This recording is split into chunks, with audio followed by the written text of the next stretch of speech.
बंटी की इस बार की फसल बहुत अच्छी हुई थी। वो अपनी पत्नी से कहता है, इस बार इस फसल को शहर में बेचूंगा।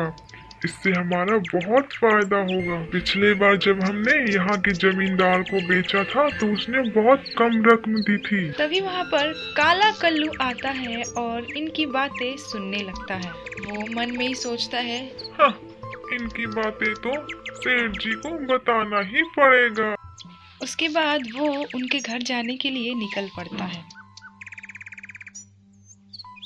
जब वो सेठ जी के घर आता है तो देखता है कि वो वहाँ पर नहीं है, बस उनकी पत्नी है। वो उनसे ही कहता है, सेठानी जी, वो बंटी कबूतर है ना, अपनी फसल वो शहर में बेचने को कह रहा था। तब सेठानी कहती है, ठीक है ठीक है ठीक है, तुम जाओ, आने दो उनको, मैं उन्हें ये सारी बातें बता दूंगी। थोड़ी देर में ही सेठ जी घर आ जाते हैं। तब उनकी पत्नी कहती है, आपको पता है, काला कल्लू हमारे घर आया था।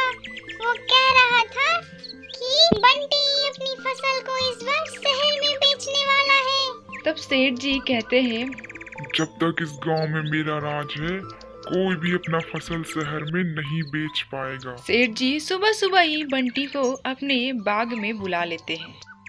उससे पूछते हैं, अरे बंटी, क्या ये बात सच है कि तुम अपनी फसल शहर में बेचने वाले हो? बंटी कहता है, हाँ, इस बार मैं अपना फसल शहर में ही बेचूंगा। आपने पिछले बार बहुत कम रकम दी थी। बंटी ज्यादा बहस नहीं करता है और वो वहाँ से चला जाता है। थोड़ी देर में काला कल्लू वहाँ पर आता है।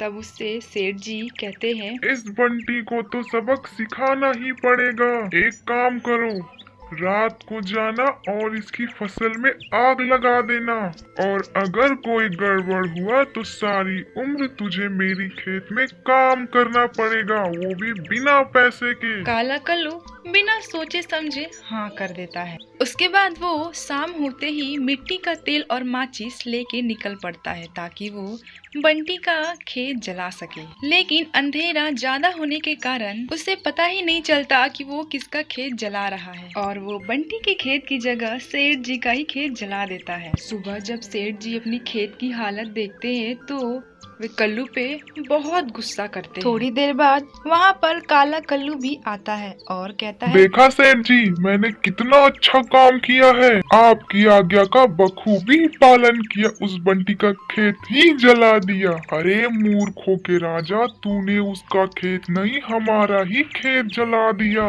अब तू पूरे साल भर इस खेत की देखभाल करेगा, इसमें फसल बोएगा, काटेगा और बेचेगा भी, और जो पैसे आएंगे वो मैं रखूंगा। इसके बाद काला कल्लू पूरे साल भर उस खेत में काम करने लगा। इधर दूसरी तरफ बंटी कबूतर अपनी फसल शहर में बेचकर और अमीर बन गया।